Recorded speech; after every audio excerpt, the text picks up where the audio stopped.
The broadcast was just the catalyst. When the signal stopped, the physical deterioration began. You were told the viewers were simply paralyzed. That was a lie to prevent mass panic. The human body was never meant to process pure temporal radiation. They didn't just freeze in their chairs. Over the next 72 hours, they began to melt into them. We sent the cleaners in. What they found changed the protocol forever. At 0600 hours, 48 hours after the broadcast intrusion, the Chronos department deployed specialized hazardous material units to the affected residential zones. These units, classified internally as the cleaners, were given a single directive: extract the catatonic subjects and sanitize the environment. However, upon breaching the first designated home, the teams realized that extraction was no longer physically possible. The temporal radiation emitted by the corrupted television screens had fundamentally altered the atomic structure of the victims. The human body is bound by the laws of physics, existing in one place at one specific time. The localized time dilation had broken those laws. The subjects were slowly vibrating at a microscopic frequency that caused their physical mass to lose cohesion. They were no longer simply sitting in their living rooms. They were merging with them. In the audio logs recovered from the lid extraction team, a cleaner describes a male subject who had been watching the broadcast from his armchair. His skin had seamlessly fused with the synthetic fabric of the upholstery. There was no blood. There was no visible wound. His molecular structure had simply interwoven with the chair. When the medical officer attempted to gently pull the subject forward, the fabric tore, and the subject exhibited a violent physiological pain response, despite his eyes remaining completely unresponsive. His nervous system had expanded into the furniture. He could feel the chair as if it were a new limb. The phenomenon wasn't isolated. Across the neighborhood, cleaners documented subjects whose limbs had melted into wooden floorboards, faces that were half sunken into plaster walls, and hands permanently fused with the television dials they had desperately tried to turn off. The environment was digesting them. The extraction protocol was immediately aborted. The directive changed from containment to excision. You cannot save a victim who has become part of the architecture. Following the catastrophic failure of the extraction protocol, the Chronos department issued Directive 4, Excision. If the subjects could not be separated from the architecture itself would be surgically removed and transported to the Sector 4 incinerators. The cleaners returned to the residential zones, equipped with heavy industrial saws and thermal lances. At 0900 hours, Team Bravo initiated an excision on a female subject whose lower torso had fused with a wooden staircase. The moment the thermal blade breached the floorboards, the acoustic anomaly occurred. The wood did not splinter. It screamed. Microphones recorded a frequency identical to human vocal cords, emanating directly from the structural timber. The subject's nervous system had rewritten the cellular structure of the dead wood, turning the entire staircase into a living, feeling extension of her body. The house was bleeding. But the physical horror was eclipsed by the temporal reaction. When the cut deepened, a localized temporal backlash was triggered.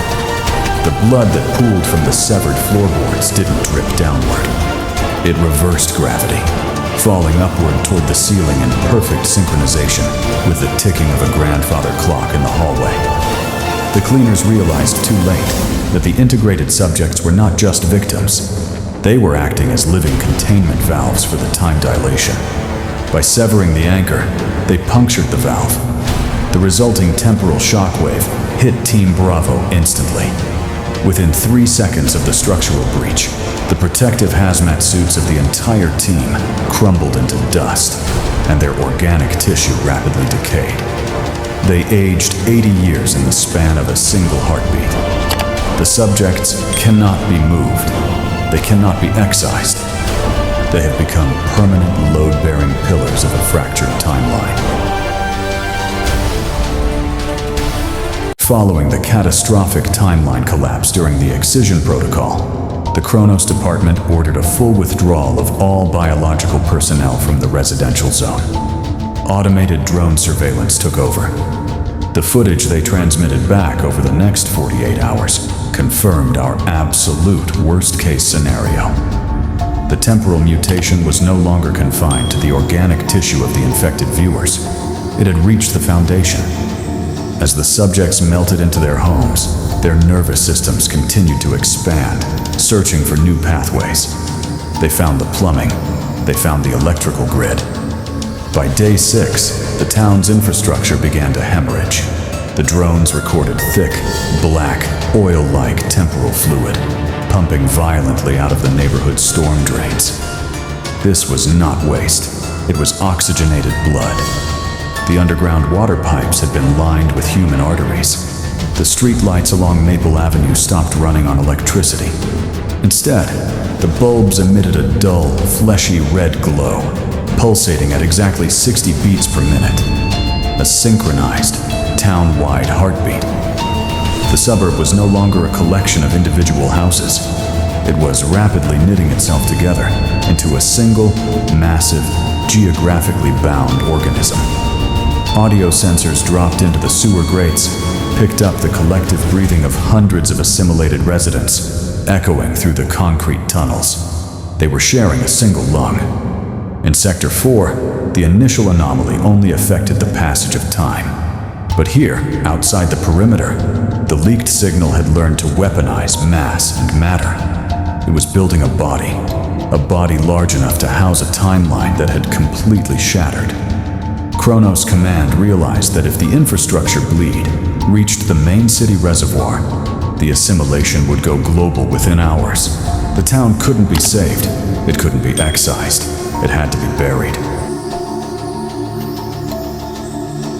At 1400 hours on day 7, Chronos Command authorized protocol burial. A specialized high-altitude bomber was deployed over the residential zone, carrying an experimental thermobaric temporal payload.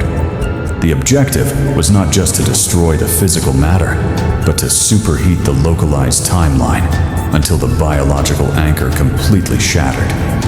When the payload detonated, there was no sound. The sky above the town simply turned a blinding, absolute white. For 3 seconds, the town didn't burn. It screamed. Drones operating at the edge of the blast radius recorded a massive, unified biological shriek emanating from the burning asphalt, the boiling pipes, and the melting houses. The organism was dying. When the light faded, the town was gone. In its place was a perfectly smooth, glassed crater, buried under a thick blanket of falling gray ash. The Chronos Department classified the mission as a success. The organism was incinerated, but once again, they failed to understand the nature of the temporal radiation. They burned the body, but the infection didn't die. It was simply miniaturized. The heavy gray ash falling over Sector 4 wasn't just burnt carbon. It was compressed, microscopic temporal data. Trillions of airborne spores, carrying the exact same frequency that paralyzed the viewers. The wind carried the ash east, out of the containment zone, across the continent, and eventually across the globe. Which brings us to your current environment. Look at the beam of light coming through your window. Look at the tiny motes of dust floating silently in the air of your room. That isn't just dead skin and fabric. The timeline has been fractured into microscopic pieces, and you have been breathing it in since you started this video. The broadcast entered your eyes. The infrastructure entered your lungs. The Chronos anomaly is no longer outside. It is in your bloodstream. Take a deep breath.